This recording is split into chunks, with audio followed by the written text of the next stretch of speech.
You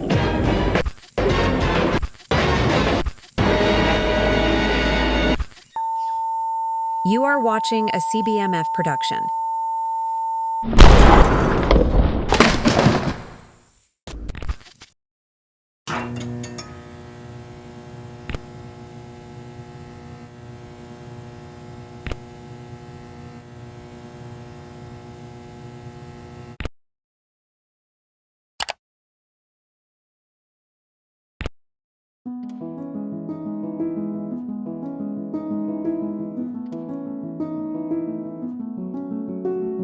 What does it mean to be real? Is it the air we breathe, the weight of the ground beneath us, the countless people that pass by us on the street, unaware of their struggles they might be going through? What about the millions of thoughts that go through our heads every single day? They might not physically be in our reality, but they feel just as real as the air we breathe and the ground we walk on. Sometimes, to escape reality, I turn on this blue box that I have, and I can watch the people inside this blue box do and say countless things that can attract my attention. I can watch them cook. I can watch them talk about movies I like. I can watch them play games.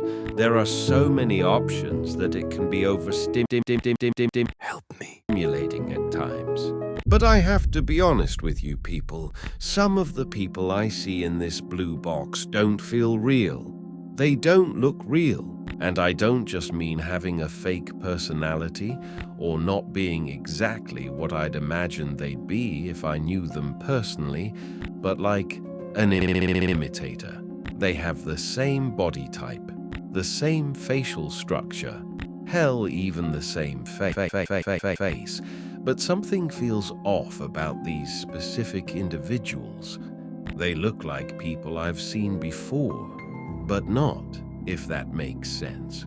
But if I haven't met these people in real life, how can I tell the difference? If everything we see in this blue box is filtered through an algorithm appealing to our preferences, is it really happening? Or is it a perceived version of what we think reality is? It's easy to drive yourself mad inside this blue box, you know. So, let me ask you once again.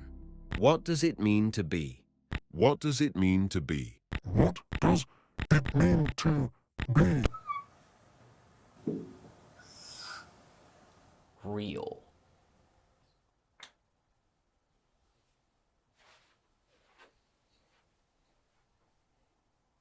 Welcome to the world of deepfake content.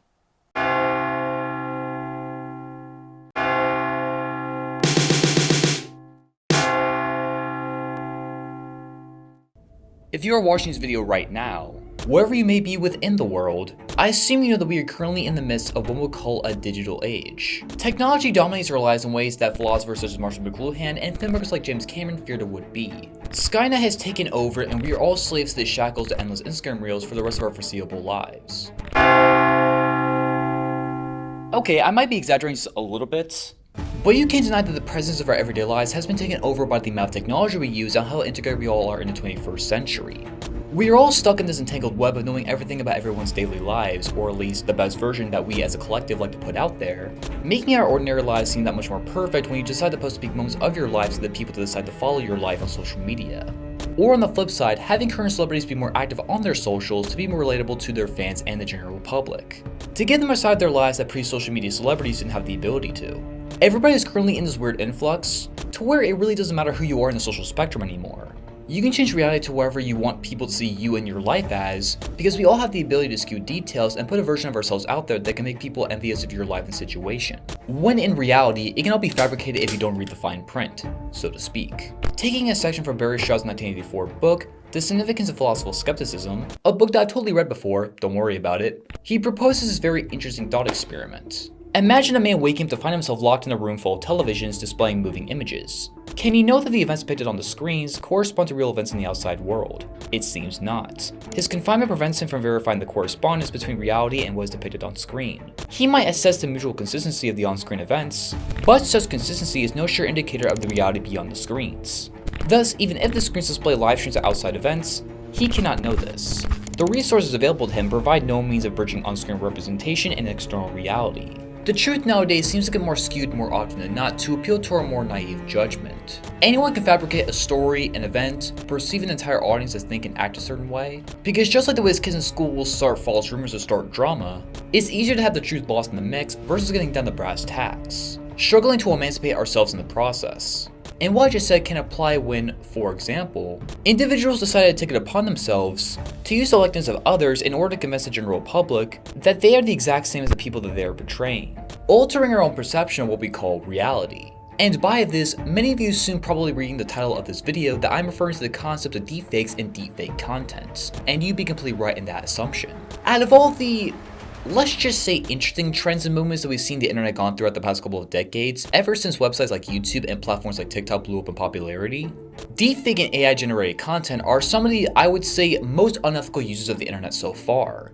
The thought of taking somebody's likeness and using it to your own desired needs or morbid curiosity of what you can do with this ever-growing technology isn't necessarily a new concept for the people watching this video, I assume, and if it is, well, you're in for a rude awakening. In a world of rapidly advancing technology, the blur that exists between deciphering footage of a real-life person and their deepfake counterpart are dwindling as the days, months, and years go by, leading us to a potential spiral until we all live in a world of body snatchers.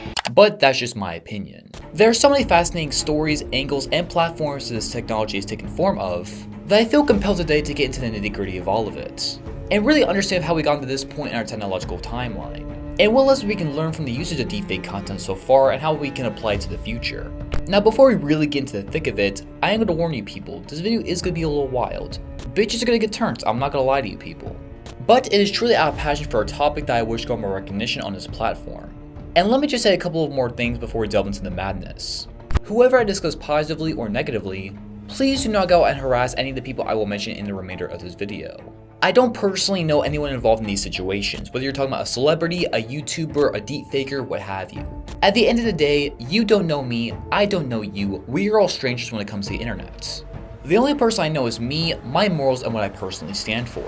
And if I don't stand for what I believe in, then I'm not really being a true version of myself. But with all that out of the way, get strapped in and get ready to have some good old-fashioned fun today, folks. My name is CBMF Productions, and without further ado,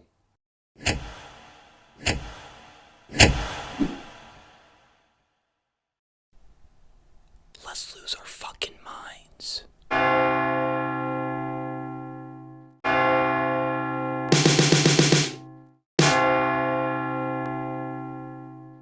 Now with all stories, or at least some of them, we must start from the beginning. And it all begins with one word, 2 syllables, machines. Do you like machines? I like machines, they're pretty cool I guess. You got your simple machines, you got your fax machine, if those still exist. You got your driving machines, you get the point. Machines play such an integral piece of helping our lives function properly every single day. And while most machines are just tools with no sense of thought or consciousness, one must question at some point, can machines think? Well, this is a question that fascinated Alan Turing. Having invented the concept of computers to break complex mathematical equations all the way back in the 1930s, along with being a codebreaker for the UK to decipher German encryption devices during World War II, he would invent what were truly the first waves of modern age computers in the 1950s. While also publishing the history-defining paper titled Computing Machinery and Intelligence. In this paper, he detailed a procedure, later known as the Turing test, to determine whether a machine could imitate human conversation. It became a foundational part in the field of artificial intelligence, though many modern researchers question its usefulness. Now, if this story doesn't familiar to you, it will later be adapted into a feature film starring Benedict Cumberbatch and Keira Knightley in the Imitation Game released in 2014. But getting back to the story, Turing's work was so influential in the world of technology that he would later be dubbed as the father of modern computers. Which would eventually lead us to this.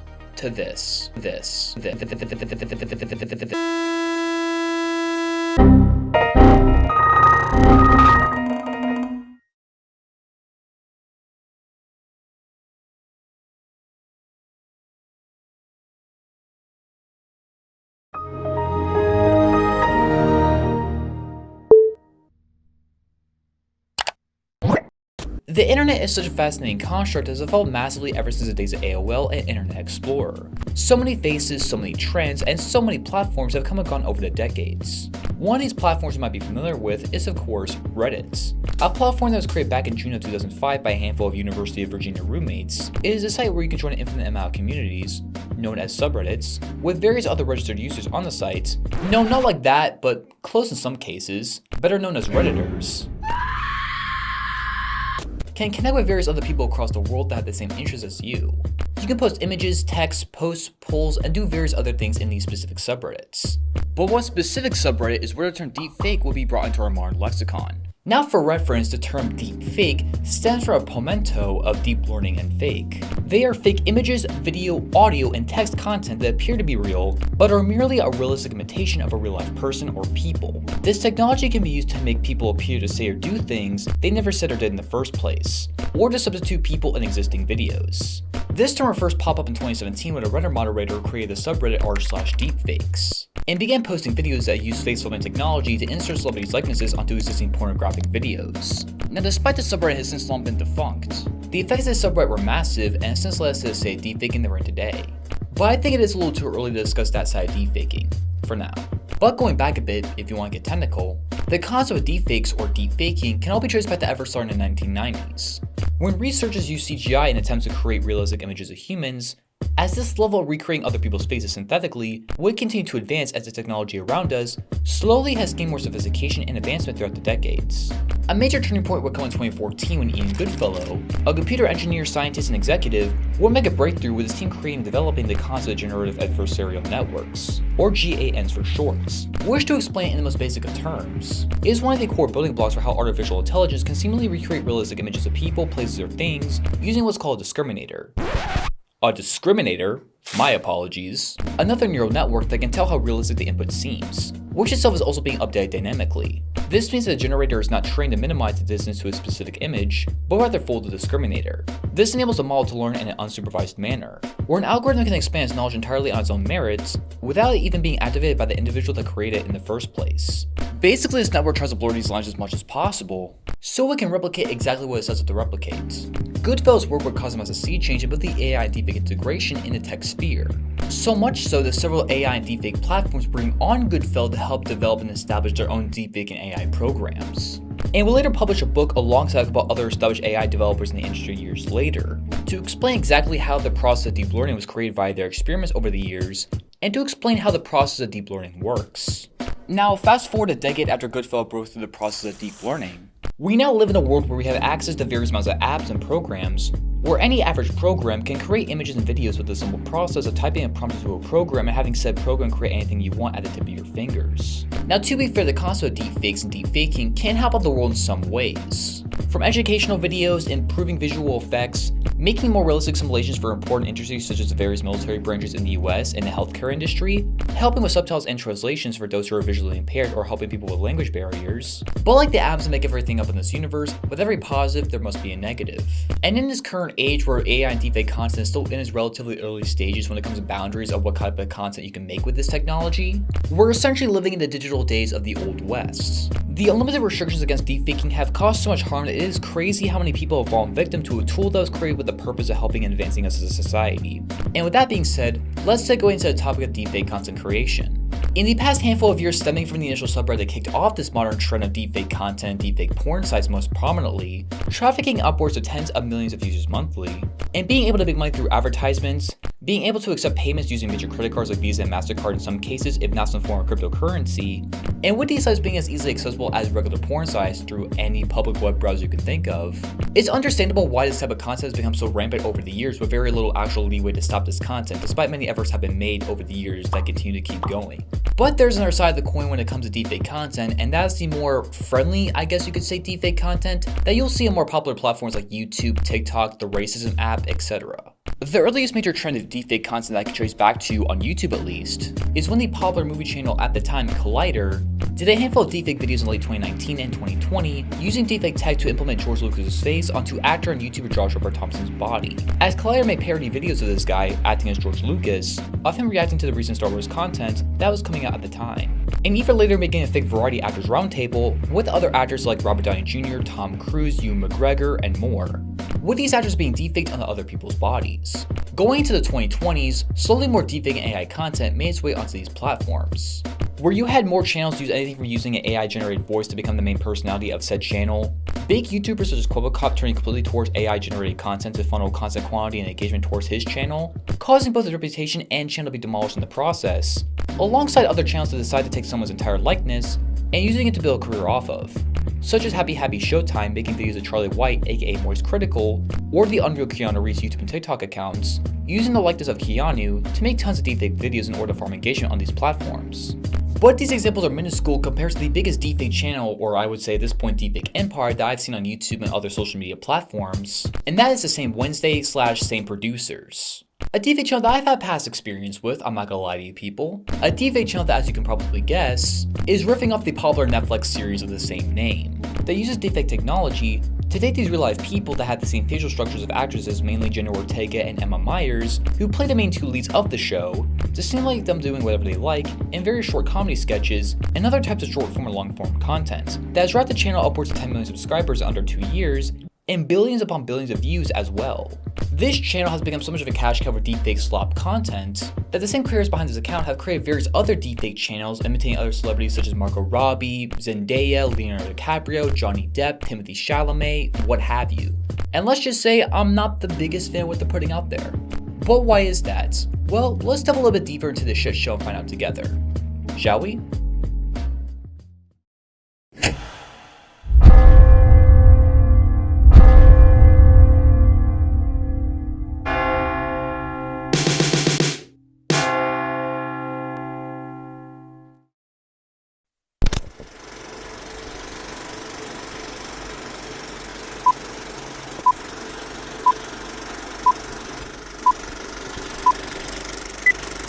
Let me ask y'all something if y'all can oblige. Do you like movies? I like movies. I think they're pretty decent. I enjoy going to the theater myself and sitting in a big black box with a group of strangers, where we all have the same general goal of wanting to experience the story unfold. It could be a horror film, an action film, or how about a comedy? Now, a lot of comedies nowadays that we get from the studio system aren't like a lot of the classics we grew up with, due to the many social changes in our real world. But as bland and milquetoast as a lot of comedies are nowadays, they certainly don't reach the low end of the previous era of comedy films that dominated the early 2000s and early 2010s.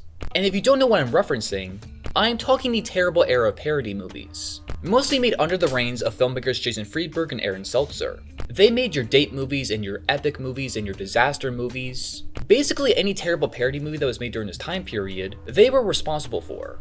A far cry from the golden age of parody movies, such as Mel Brooks' legendary streak during the 70s and 80s, that was one of the pillars in creating the genre in the first place, that expanded into the early millennia with films like Scary Movie made expertly by the Wayans brothers, and maybe with their involvement in the revival coming up, they could possibly salvage the parody movie genre from the depths of hell.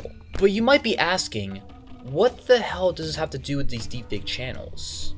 Well, one of the reasons why the parody movie genre kind of died off in the early 2010s onwards is because sites like YouTube blew up in popularity, to where many YouTubers could recreate popular comedy sketches in a very short amount of time shortly after a film or TV show's release, where they could capture the lightning in the bottle moment of something being relevant and being able to capitalize on that, without having the cost or time that it takes to make a feature film that could take months or upwards of a year to put together, that by the time the finished product comes out, the jokes are ancient history because that time has already passed. That's why shows like SNL have continued to run strong for 50 years, because they're able to make sketches week after week, using the most popular faces in pop culture at the moment to draw in viewers and make their sketches draw in a public viewership in a consistent way to keep up with the times. Now with all that out of the way, It's important to note that these deepfake channels label themselves as a parody and cosplay account. Now, I've already established examples of parody in pop culture, but what exactly is a parody in parody law? Now, for context, parody law, according to common IP, is various of a copyrighted work when it has a humorous form of social commentary and literary criticism in which one work imitates another. And according to Martindale.avvo, in some cases a deep fake might be considered a form of protected speech, where an accused person claims First Amendment protection. This might be a valid defense if the deepfake was created for commentary, satire, or parody. However, several cases are being filed to test these theories, and laws are being passed and proposed to add additional protections.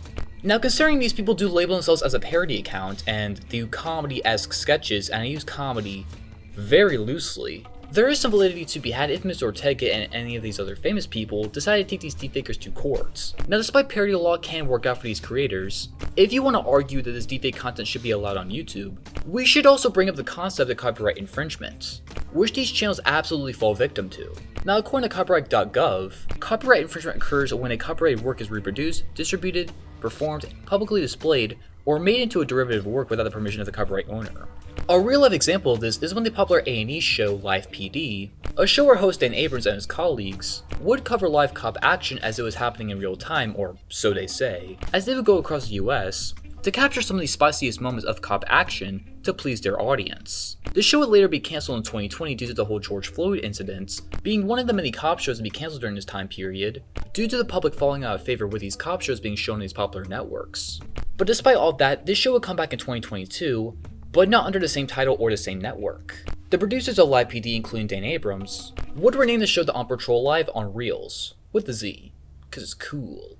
And because this brand new show was essentially Live PD, but without A&E's permission to take the show's IP and distribute it to another network, A&E would later sue Reels for a breach of copyright and trademark infringements, leading to an eventual undisclosed settlement out of court.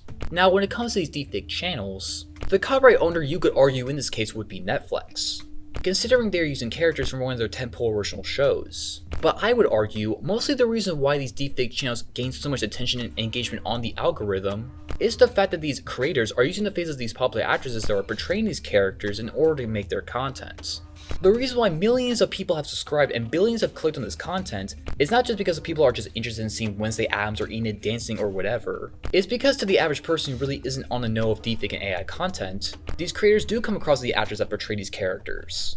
The convincing nature of how good this technology is the reason why they're so successful, to the point where most people in these comment sections call these people by the actors' actual names. This isn't just a parody or cosplay account. Wednesday Addams is not the star of the show.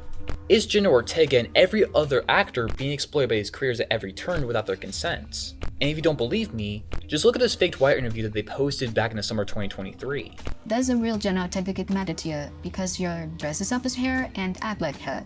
The real JENNA doesn't know I exist, and I don't think she ever will. So you can't tell me these people are just blissfully unaware of what they're doing, which I do think is unethical behavior.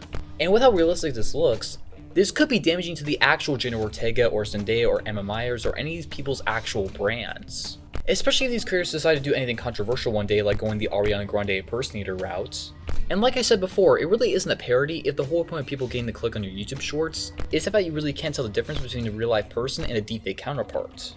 But my point here is that this is true copyright infringement in my opinion, and can violate the right of publicity if these famous people decide to take these deepfakers to court in some way, shape, or form. This just doesn't fall under fair use. This is directly plagiarizing somebody's looks and using it for your own benefit. A more fair example of a channel that uses the Wednesday Addams characters in a more copyright-friendly sense, and God help me that I'm defending these people. But to give context and comparison, if you've been on YouTube long enough, you probably remember an era from around 8 or 9 years ago called the Elsagate movement, where certain creators on YouTube would mask themselves as kid content, using popular characters like Spider-Man, Elsa, the Joker, and stuff like that. But if you actually watch the video, these characters would partake in very inappropriate situations like Spider-Man and Elsa pooping on the Joker and whatever type of bullshit that was involved in that situation. I really don't have time to delve into that type of content, but all you need to know is it was a very weird fucking time on YouTube. Well, despite a lot of these channels would be taken down after the public would find out about this and these channels would hit the mainstream, it seemed like the Elsagate era of YouTube came to a close. But somehow some of these channels survived that plague and still remain on YouTube. And one of the more popular ones that I've stumbled across is a channel called Gotcha, because that's what you yell when you prank your friends. The reason why I bring up this specific account is because like a lot of popular kid channels nowadays, they like to lure in viewers with using popular characters from popular shows and movies that are relevant to the time. alongside their oversaturated thumbnails. And as one might guess, some of the more recurring characters on this channel are from the popular Wednesday shows such as Wednesday Addams and Enid. Sound familiar? Throughout the videos I skimmed on this channel, these two tend to get themselves stuck in various situations. Let's just put it at that. It's Princess Peach and Wednesday. In jail? And pregnant. This sounds exciting. And as much as I despise this content as well, and parents, if you're watching this, please keep your kid's iPad away if you see this debauchery on screen. I don't think a kid needs to know what a fucking ultrasound is at 3.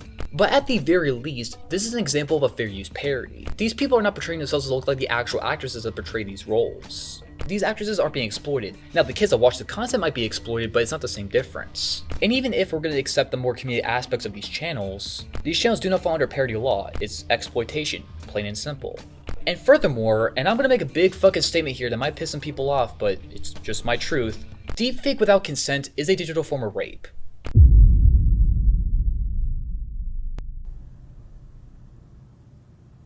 Please try me. I dare you.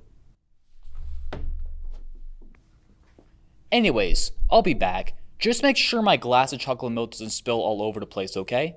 Appreciate it.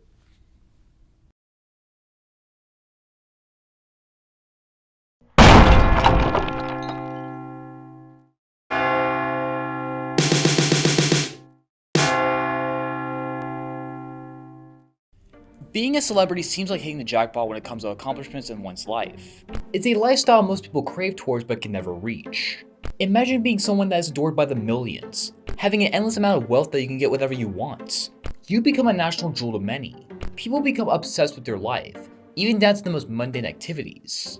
What type of shoes are they wearing? Who are they fucking? Is that really her brother? Can you take a picture with me? Sign my autograph? Please have my kids, why don't you? Why should I care about my life when I could care about what my idols are doing right now?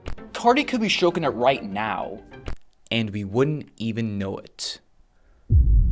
Being a celebrity may seem like you have it all together on the surface, but as many of y'all probably know, that couldn't be farther from the truth. We have the tendency as the common folk to look at the people that are considered the best people in our society as better than us. We idolize them, we put them on the pedestal. They can't have any flaws when they look so perfect in my blue box. And if they do anything that sways them from the perfect image that we want these celebrities to be, from digging up tweets they made in middle school to catching them smoking a cigarette, we throw them to the wolves. We no longer see these people as just people that have to be successful in their industries. They become a little objects to be obsessed and fawn over, at least when it comes to certain people. I mean, I like Latinas. Shit. Even the word celebrity is a reflection of how we see these people. They're not just people anymore, they're considered something else entirely. And not having that self-security in oneself, and pouring your energy into someone else's likeness and career, can easily cause someone to lose their sense of identity. And identity is one of the most integral things that make all of us people stand out on this little blue blurb we call a planet. Amongst the 8 billion people currently living on this planet, it does take a lot for one to stand out from the pack and be true to oneself. Many would argue it takes a lifetime to figure out who we are as a person. We ask ourselves questions we may never get the definitive answer to. Aristotle and Epictetus?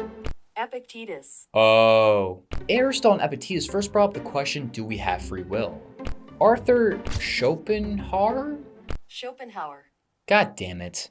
Arthur Schopenhauer once asked, what is the meaning of life? And actor Clive Von Little once asked, where the white woman at?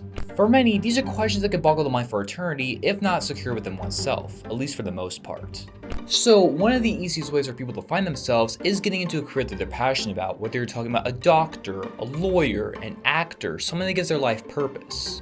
And it's no secret that one of the more popular career choices amongst younger generations like Gen Z and Gen Alpha is to become an online influencer of some kind. In a world where labor-intensive 9-to-5 jobs remain stagnant when it comes to wages and circumstances, and starting an online career is easier than ever before. I mean, you could literally just twerk on the ground for a TikTok trend or just say a couple of words funny and bada bing bada boom, you got a career for yourself. And when you include deepfakes in the mix of all this, you get people who are able to make God knows how much money and internet clout just by using someone else's likeness to do whatever they want. Living in a capitalist society kinda sucks sometimes. And it really doesn't matter how many businesses you protest or CEOs you shoot in the back of the head, the last capitalist that gets hung is the one that sells us the rope at the end of the day. These slop channels are the biggest chunk of this ever-growing trend of content creators, where you really don't need to be yourself or even be human, in order to pump out content left and right. The soul of what this content is completely goes against why platforms like YouTube were created in the first place. Hiding behind the mask of somebody else's face is not only gross on a moral front in my opinion, but also when it comes to having your own unique voice and identity, not only as a content creator on this platform, but also just someone who just exists within the digital media space. We're not just talking about someone who just cosplays as the Wednesday characters or Keanu Reeves, it's these people who are exploiting this technology and branded said actors to farm endless streams of brain rot content that don't serve any purpose other than to show how convincing this technology is and encourage other people to do the same. These channels show you really don't have to have your own brand or personality in order to farm this amount of social media engagement. This isn't like some of the deepfake examples I talked about earlier, like with Collider, where yes, these people did put actors' likeness onto their bodies. But first off, nobody's being convinced that the people that you're seeing on screen being deepfaked are actually the same celebrities as the real life people. Not to mention these people actually use their real voices to impersonate said actors. Unlike channels like The Same Wednesday, where they're using an AI generated voice to make these people sound like the celebrities they're masquerading as. Gina Oregano, Gina Yema Origami, Jenna Orgasm. And at least with Collider, they only made a handful of these videos and just kind of stopped after a while, versus a lot of these other deepfake channels, where they've milked these people for hundreds and hundreds of videos over the course of multiple years. And when we live in a world where toxic comparisons become such a bad habit amongst us as a collective, I've highly perceived people that may seem better than us on the surface, but at the end of the day, we have no idea what they're going through. But these channels continue to build that toxic comparison between a real life person and what's perceived as the better version of themselves, which is really screwed up when you take a hard look at it. And as someone who's fallen into the trap of toxic comparison between people that had nothing to do with me, this type of behavior only exemplifies that in my opinion.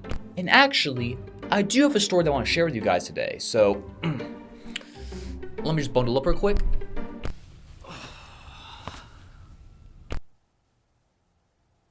Hi kids! Let me tell you a story from my personal life to put this into perspective. The date is July 11th, 2023, 2 days before my 21st birthday.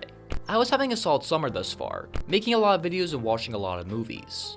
The summer movie season that year was certainly hit or miss, prior to Barbenheimer that would take over the world later that month. But the big movie that came out that week was Mission Impossible Dead Reckoning Part 1, or at least that's what my Blu-ray says. Anyways, one of my best friends that summer got a lot of early access screeners to a lot of big movies that came out that summer in our area, meaning not only would I get the chance to see a lot of these big movies for free, but more times than not, getting to see it earlier than the general public. Even Mission Impossible I got to see in late June while my friend was traveling abroad. Now on this specific day in July, I was out shopping with my mom all day, and while I was out, my friend texted me that he was going to see Mission Impossible at this fancy Regal theater that hosted most of these early access screeners, and he invited me to tag along with him. Mind you, this was late into the day, around 4 p.m, and usually with these screens we would plan out days in advance, but this was kind of a last minute call on my end. And due to how bad traffic can get in my city where I live, especially on evenings on the weekdays, and with the screen being around 7 p.m, and this Regal theater was around an hour away from where I live, and that's with light traffic, not to mention being up since 6 a.m. that day and not having much sleep from the night before, along with having already seen my friend 2 times that week and he was going to see me for my birthday in a couple days already, and plus I had already seen the movie before, despite initially agreeing to go to the screening, I decided to turn back a few minutes after hitting the road. I remember contemplating about the decision in an empty parking lot, about whether to go or not, and ultimately chose the latter. I mean, it's just a movie screening, it's not like Tom Cruise is going to show up or anything. And then, I got this sent to me. Thank you, I love your movies. Thank you. That's really nice. Yup, that's right. Tom Cruise and Christopher McQuarrie, director of several of the most recent Mission Impossible movies, showed up in person to the screening to not only present the movie, but to also take pictures and shake hands with everyone that attended the screening. I immediately rushed to get to the screening, and by the time I got there was no Tom Cruise to be seen. He had left once the movie started. I got a hat and a shirt, but ultimately I was a dumbass that missed out on an opportunity to meet Tom Cruise himself. The screen was later revealed to be one of the 4 lucky locations in the US that Cruise and McQuarrie showed up in person for, and a hype video would later be released that weekend to coincide with the release of Dead Reckoning. You see this could've been me, bitch. But being serious, the moral of the story is, well, first off, Tom Cruise definitely showed up to my house to make this egregious mistake. If he can reach the doorknob, which as a 5'7" man, I struggle with that too, so don't worry about it. But what I'm ultimately getting at is that we tend to fantasize the idea of who these people are so much that we tend to forget that even as someone as over the top and crazy as Tom Cruise is, he is still a human being at the end of the day, and is more than just a public figure to watch on the big screen. And even someone like Tom Cruise has had his own share of public follows due to paparazzi invading his personal life.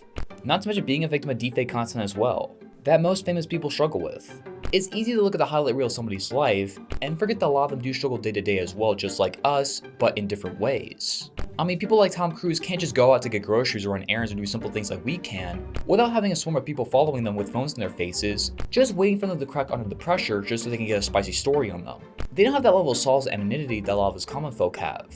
And when you look at a lot of these videos with these celebrities getting like swarm of paparazzi or having tons of bodyguards surrounding them, you realize we do take a lot of things for granted as not famous people. We have such a disconnect when it comes to famous people and our projections of them that we lose that sense of humanity in the process. Like I said, we see them in talk shows and movies and red carpet premieres, and we can instantly have an opinion about them without even having a real life conversation with them. They are just used as an object for the most part, just to sell the latest product. Whether that be skincare, a credit card, the newest movie or TV show they're a part of. And these deepfake channels are the worst example of the manufactured disconnect when it comes to our perceived image of what we want these people to be and the real life person behind the scenes. For me, these channels are the worst example of objectification. Now, objectification can be a lot of different things depending upon the context it is used in. Objectification can be commercialization. Objectification can be idolization. Objectification can even be speculation. Unfortunately, it can also be exploitation, which is definitely where these deepfake channels fall into. Just like the press, just like these stockpiles of Wednesday Addams merch you'll see on store shelves, these people are just being used to funnel slop products, or in this case, slop content. For what? Who gives a fuck what they think? They're famous, you know, they want to pay attention to this content, it won't affect their lives. I don't see the ramifications of this. It totally won't affect their lives at some point, not to mention the lives of millions of other people that work in these industries as these celebrities, that have families to feed and homes to pay off of and stuff like that. But I'm getting ahead of myself, so before we head into our next chapter, I just need to unwind my brain for a bit, just, you know, watch something relaxing, calm the nerves, unwind my brain for a slight moment, and then we'll get back into regularly scheduled programming. So stay tuned, folks. It's gonna get crazy.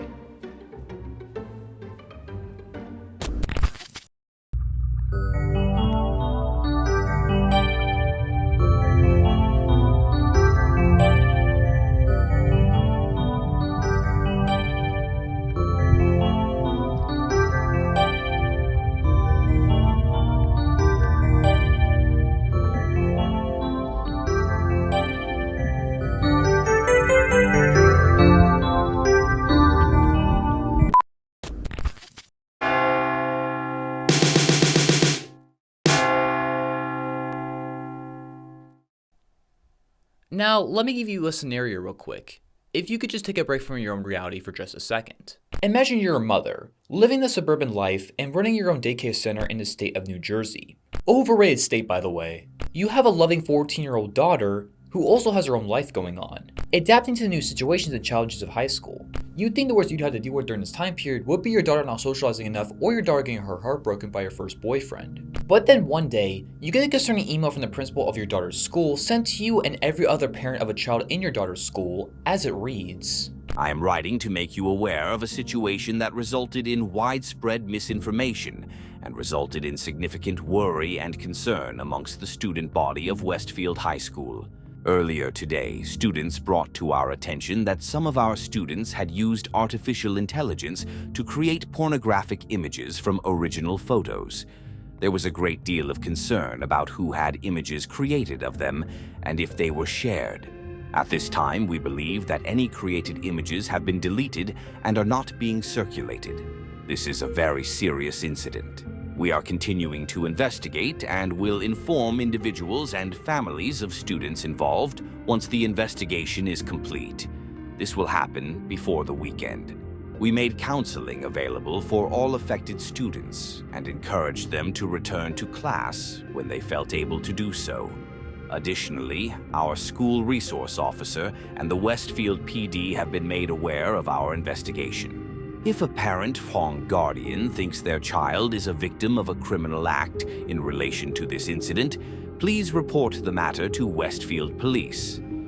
I wanted to make you aware of the situation as, in addition to harming the students involved and disrupting the school day, it is critically important to talk with your children about their use of technology and what they are posting, saving, and sharing on social media. New technologies have made it possible to falsify images, and students need to know the impact and damage those actions can cause to others. We will continue to educate your children on the importance of responsible use of technology and hope you reinforce these messages at home. and then you get this text message from your own daughter. This is what Dorota Mani went through when she found out her daughter Francisca Mani was one of the dozens of girls that were victimized in her school through one of her peers making deepfake porn videos of her and her classmates and sharing them across the entire student body. But Francisca has decided to become more than just a victim, as she and her mom have gone out of their way to advocate and fight for change against the laws of deepfake and especially deepfake pornography. Which I know isn't the most YouTube friendly term and might get me demonetized because of it, but honestly, fuck the algorithm, I'm just gonna say what I wanna say. Life's tough being a bad bitch, what can I say? But being serious, deepfake porn is the worst branch of deepfake content that was really the starter of deepfakes becoming such a major trend when we talked about that Reddit thread that started years earlier, where these people and these sites have made a living off of various actresses, singers, politicians, YouTubers, what have you, without the consent to use these people's likeness involved in these situations, to generate a certain crowd that wants their desires fulfilled and wanting to see a celebrity in a vulnerable position. But why is that? According to Security Hero's 2023 State of Deepfakes, out of 1,522 American men that were surveyed about deepfake porn usage, considering that according to this report, 76% of deepfake perpetrators are male, which doesn't really make the rest of us guys look good by comparison, but women can be perpetrators too, don't worry about that. But in this survey, 74% do not feel guilty about it, which equates to 1,126 men that are essentially fine with it. 36% of the men said that they know that it's not the real person. 30% of the men said, I don't think it hurts anyone as long as it's only for my personal interest. 29% said deepfake porn is simply a more realistic version of sexual imagination. 28% said, for me, deepfake porn is not much different than regular porn. A significant 57% of the respondents expressed their interest in deepfake technology, driven by a curiosity to explore the capabilities of this emerging field. Celebrity attraction ranked second at 48%, indicating that many are drawn to deepfake content featuring their favorite stars. Fantasy fulfillment, identified by 36% of participants, reflects a desire for personalized and tailored experiences within adult entertainment. And mind you, this is a small, minuscule fraction of people that watch deepfake porn across the world. And the reason I bring this up is because I think deepfake porn is a way bigger issue than most people would like to admit. And this is an issue that's haunted me for years. I remember the exact day that I found out what deepfake porn was, November 10th, 2022. To set the stage, there's a small content creator on this platform that makes content that helps me relax, sleep, focus, depending upon the circumstances. They make pretty relaxing content overall. Most would call it ASMR, you probably heard of it before. And the woman who's the catalyst of the story is named JENNA, who also goes by GB ASMR. I recommend you check her out, she's pretty underrated. Regardless, she has a second channel where she posts mostly non-ASMR content, and in this specific video, she describes the following. There is a lot of porn of me on the internet. That may surprise you, or it might not. I had no choice. My face has been digitally plastered countless times over other people's naked bodies to create sex content that I never consented to.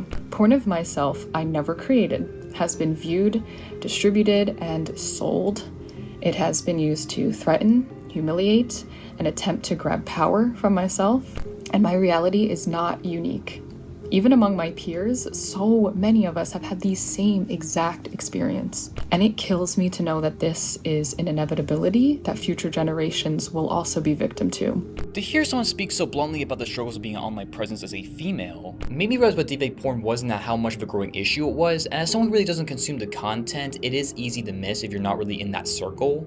But also realizing you don't have to be an A-list celebrity to be a victim of deepfake pornography, of someone taking your likeness to use them for their own fulfillment and imagination for their sexual gratification. A gratification that you didn't even consent to. Not to mention the shocking amount of women that fall victim to this type of content.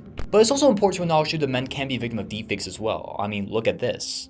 Ladies and gentlemen, welcome to my comprehensive review of the Saw movie franchise. I rest my case. So as you could probably guess, a lot of these sites have been created because there's such a lucrative market out there for this type of content to be produced, no matter who falls victim to this type of content in the process. And many of you have probably seen the stories over the years, like with HJock and his very infamous web browser, or Taylor Swift being a very, very passionate Chiefs fan, let's just say. It's become so bad that movements like My Image, My Choice, a platform that I talked previously about on my channel, in the US, 1 in 12 US adults reported they have been victims of image-based abuse. But real risk could actually be a lot higher, as 1 in 3 people reported being victims in the UK and Australia. And mind you, a good chunk of the victims in these scenarios are not your A-list celebrities. They are people just like you and me that just walk the streets anonymously. But some scumbag out there that has a desire and the resources can put all of your images and videos of you on the internet and just plow them through a program and turn you into a fantasy for them. The reason I bring this up is that we as a society have certainly acknowledged the issues of deepfake and AI content constantly in the past few years. Even if you haven't consumed any AI and deepfake content, you certainly know it's a presence there. I mean, look what happened with the film industry, most notably with the actors and writer strikes during 2023. Two unions fighting over deepfake and AI integration to make sure that they could have the opportunities to still get work. Even though unions like SAG, where 87% of actors don't even make the yearly salary of $26,000 needed to get coverage for health insurance, which for a union like SAG equates to around 139,000 people or more most likely, organizations like the AMPTP are still trying to force this type of technology on the industry. And even in the current contracts that only last till late next year, which won't be far from now, SAG will have to meet up with the AMPTP 6 months before the contracts expire to discuss further AI and deepfake integration. With an agreement to begin discussions around artificial intelligence 6 months prior to the expiration of the next contract in 2026. Yes, they are contractually required to get a head start on this because it seems very obvious that both sides are going to have a lot to talk about, even though they were able to come up with some sort of common ground in this contract. And when you see random people on the other side of the world able to garner this much traffic in such a short amount of time, it's not entirely out of the question if, for example, Netflix doesn't want to pay the race to get Jenna Ortega or Emma Myers back for Wednesday season 3, they'll just get these deepfakers in to replace them. And when you have a channel description like this, it's hard not to take that as face value. Especially since we've seen examples in the film industry where studios will use the likeness of actors that have passed away, like Peter Cushing in Rogue One or Christopher Reeve in The Flash, without consenting to families about getting permission to deepfake or digitally recreate these actors for those films. Hollywood seems to have enrolled itself in Petty University, and it seems like it won't stop anytime soon. And if you think someone like Jenna Ortega being replaced really doesn't matter that much because, oh, she's famous and rich and, can survive in her own circumstances, if somebody like Jenna Ortega or Zendaya or Timothée Chalamet gets fucked over, what then happens to the hundreds of thousands of people both above the line and below the line? Thousands of jobs being thrown away just to get the Timo version of these actors and actresses? And speaking from a consumer point of view, do you really want to see in the future like a Wednesday season 5 where it's just a bunch of people running around in motion capture suits, running around like the damn Polar Express? Where you're not even getting the actresses that made the show popular in the first place? The whole point of bringing this up is that, like I said previously, this is a growing issue. And while there are certain people trying to take action against deepfake content on some level, with certain states having their own laws against deepfakes, and certain countries like the UK completely banning deepfake porn sites, it seems like we as a society are turning a blind eye towards all the chicanery going on. And if I could ask you, if you don't mind, where do we draw the line in the sand when it comes to deepfake content? Sure, this type of deepfake content might not be as bad as actual deepfake porn, it's just as unethical because at the end of the day, it's still not consensual usage of these people's faces. Not to mention this content, I would argue, is a lot more influential than actual deepfake porn, considering how popular these people are on their socials. It's like the people thinking there's a major difference between smoking and vaping, when in reality it's all the same when you break it down. And to bring it back to what I talked about earlier, it's not like these creators behind like the same Wednesday and other deepfake channels has some sort of Asgardian technology that no one else can use or take form of. What how popular deepfake content is nowadays, anyone with like a basic Nintendo DS and an Ethernet connection essentially can use semi-realistic deepfakes using any sort of program that's out there. I mean, with apps like ClothOp, the app that was behind the whole Francesca Money case, which allowed kids to make CP of their classmates, how much more of these deepfake apps and programs can make this type of content with no ramifications? And if you don't take anything else away from this video, just take this. Anyone can become a victim. It really doesn't matter who you are. If somebody out there wants to use AI and deepfake content regarding your image, we live in a world right now that that's completely doable, regardless if you consent to it or not. And while there are people out there that have suffered consequences for doing these type of actions, it's not nearly at the level that it should be because a lot of the lawmakers, at least in the US, are still grasping the concept of what the internet is, let alone the concept of deepfakes and deepfake pornography. And because of that, a lot of these apps and these programs and these channels can do carte blanche with seemingly no consequences. We now live in a world where it takes 25 seconds and $0 to create a 60-second pornographic video of someone with one clear face image. That really doesn't sound super ethical or moral, does it? But with all that being said, I feel like I've been yapping about this topic for a little too long for this video, so I'm just gonna wrap this shit up full circle so you guys can get the fuck on with the rest of your lives. But I still got one last chapter up my sleeve, so just because the ride is nearing its end doesn't mean it's stopping all the way. All you gotta do is just move to the rhythm of me, and I think it'll be just fine. Are you ready? I don't think you are, but fuck it. Let's have some fun.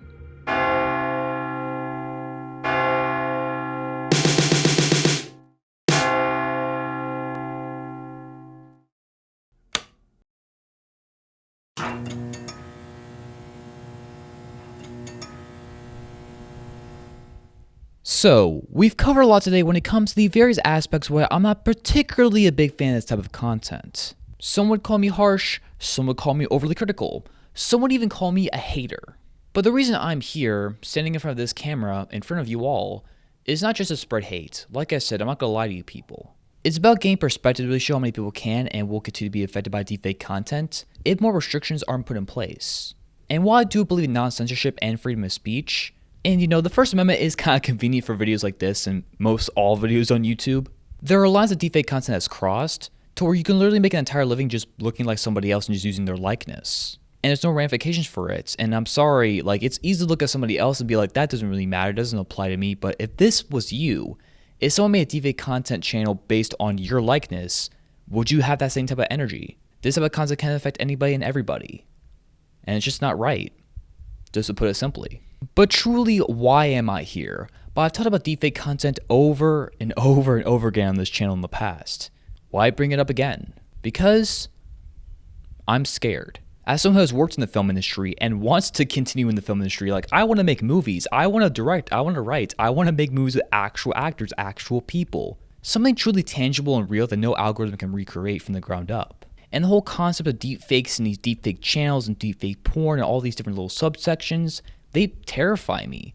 Not just for the future of the film industry, but also just for how we adapt to the future AI and deepfake content going forward. But I'm not only scared of what the future might hold in the grand scheme of things, I'm also scared to let go. The reason I'm so passionate about topics like attachments, idolization, forming a fantasy inside your own head to escape reality is because I've suffered from those problems. I've suffered from insecure attachments when it comes to certain people. Especially to a certain Latina if y'all are fans of this channel from the past. I mean, do you see this shit? I'm a goofy ass motherfucker, I don't mind saying that. But being serious, it's hard to admit when something that used to make you happy, something that gave you a purpose, is no longer applicable to you in a new stage of life. Realizing you're not the same person anymore and that life will continue to evolve and you have to evolve with it. Realizing that holding on to things for so long will cause them to turn to anxious attachments and that those things will become liminal objects inside your head. And when you realize that you're part of the problem, it's time to step away. Whatever the future holds, I can't change it. I'm not the main character and I can't save anyone. I realize that you just can't fear the future. You need to learn, adapt, and forgive yourself. You have to respect the past in order to move on to the future and whatever holds next. I am going to hold myself accountable for this one because this will be the last time I will cover this topic. And while it's time to move on, I do want to stand on business one last time. And even if just one of you learns something from this video to make the world a better place, just slightly, it makes this video worthwhile, regardless if the video gets 1 view or 1,000,000 views. Because stuff like limerence is a real thing. And building a fake reality around someone that exists in the real world is disrespectful to anyone that you put in that position. Because if you do put someone on the pedestal, all that does is just take the element away of them being human. And at the end of the day, in my opinion, this type of content pushes that notion that these people are just characters. Jenna Ortega is just Wednesday Addams. Zendaya is just Mary Jane, or Michelle Jones, whatever, you get the point. Margot Robbie is just Barbie. Without realizing that someone like Margot Robbie or Tom Cruise probably go through as much judgment and self-hatred of themselves as the rest of us common folk do. Zendaya probably goes through nasty period cramps and most people probably wouldn't want to know behind closed doors. Jenna Ortega probably takes nastier shits than me most days. Timothy Chalamet, well, he's done this. Me and Leaf, we go way back. Hell's Kitchen, where's that? First thing she said, it left me dead. They should have held your ass back, cause you look young as shit. You ain't never gonna find you a bitch. But I went to work and I went berserk and I quickly found me a hit. What I'm saying is when you strip somebody down, fuck. What I'm saying is that there's no genuine hierarchy when it comes to being human. We're all in the struggle collectively. Even the people behind these deepfake channels are human too and probably deal with their own struggles as well. But the reality of the situation is now that thousands of people nowadays are afraid of becoming victims of deepfake content, regardless of where you fall on the social scale. Even the kids in school nowadays being afraid to be victims of deepfake content. And as we've seen, it's happened before and it will happen again if certain precautions aren't taken into place. And going back to the state of deepfake survey that I talked about earlier, when the 1,500 or so men that were surveyed were asked, if someone closely became a victim of deepfake porn, what is your reaction? 73% of respondents expressed their desire to report such incidents to the authorities. 68% indicated that they would feel shocked and outraged by the violation of someone's privacy and consent in the creation of deepfake pornographic content. So to summarize all of this can affect all of us. And if you don't think that's a problem, you're most likely a hypocrite or incredibly naive, and I don't apologize in saying that. And this will be a growing issue going forward if this is not taken care of. Future generations shouldn't just get used to deepfakes being made about them without their consent as the usual. Like, for example, if any of the famous people I mentioned in this video decide to have kids going forward, I know Tom Holland sure does, and when the kid gets tossed into the spotlight, they'll have to sit down with them and talk about how deepfakes will be made about them, regardless if they consent to it or not. And this does fair all the parents right now that have to sit down with their kids that want to be the next big actor like a Jenna Ortega or a Zendaya or a Tom Holland, what have you. Who else should have to suffer? Now, to play devil's advocate for just a second, despite all I've said in this video, I don't think we should just abolish the laws of all deepfakes in any sort of level and situation. There are meaningful uses for deepfakes when it comes to certain situations. Like what happened with Paul Walker during Fury 7 when the Walker family consented to the brothers being used to, use Paul Walker's likeness to finish the film. Or various actors be de-aged in films to look younger, like in various Marvel movies, with the actor's consent. Which again, consent, that is a major factor why these situations did work. They're not just being exploited without their uses for, clout or cash. There's a very stark difference between that and the stuff I've talked about in this video. So in conclusion, if we don't have boundaries on what type of deepfake content we produce, we can possibly head down a darker path than we're already on. And in a world where it seems like it's easier to fall into AI and deepfake content, and overall just falling into a vague version of reality with the internet and not really tapping into the real world, it's not a bad thing just to put away the blue box and just see how the world truly is. And it's time we learn just to trust and just understand each other once again. That not everything is the end of the world, not everything is the worst thing on the planet like we see on the internet so many more times than not. And not worry about the bajillion different things that could go wrong and worry about all these different things that have nothing to do with us and worry about the future. Just live in the moment. We can't constantly be scared of what comes next. Life has its waves and troughs. That's just the truth. And if we get caught in our own headspace for a little too long, we end up producing a version of ourselves in a reality that just beckons for a past version of ourselves that just isn't there anymore. So it's time to wake up and live in the present. But at the end of the day, I'm just some asshole on the internet that likes Latinas maybe a little too much. Anyways, thank you for spending your precious time with me today. And for tomorrow and the day after that and so on, will we make changes that benefit us all? Well, I guess we'll have to see what happens. Anyways, I'm CBMF Productions, and remember, it's hard to be a perfect person, but not a decent one. Have a good rest of your life.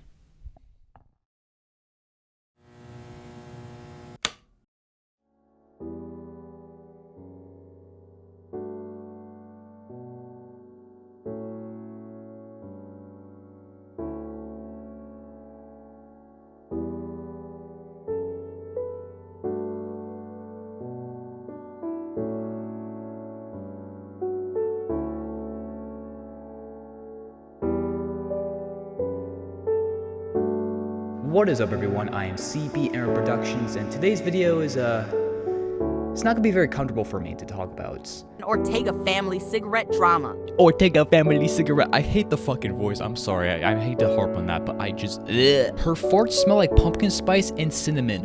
What in the fucking Vanellope Von Schweetz Wreck-It Ralph Kenny Crush looking ass you talking about, motherfucker? What the fuck is this? Ass. Ass. Titties. Titties. Ovaries. What the fuck? Where is he going? And that's something, like, I've had so many bad thoughts, and another thing is just, like, every time I see this woman, I feel like shit about myself. It's just, like, these are human beings. These celebrities are not fucking gods to us, and people gotta stop obsessing over them in a way that's just very, very unhealthy, in my opinion. More unhealthy than fucking inhaling nicotine in your goddamn lungs, in my opinion. Dr. Oppenheimer, I have a question. Dr. Oppenheimer, sure. Who gave better head, Gene or Kitty? I don't have an answer for that. I tried my best. I tried my best, and that has to be enough. And remember this, it's hard to be a perfect person, but not a decent one.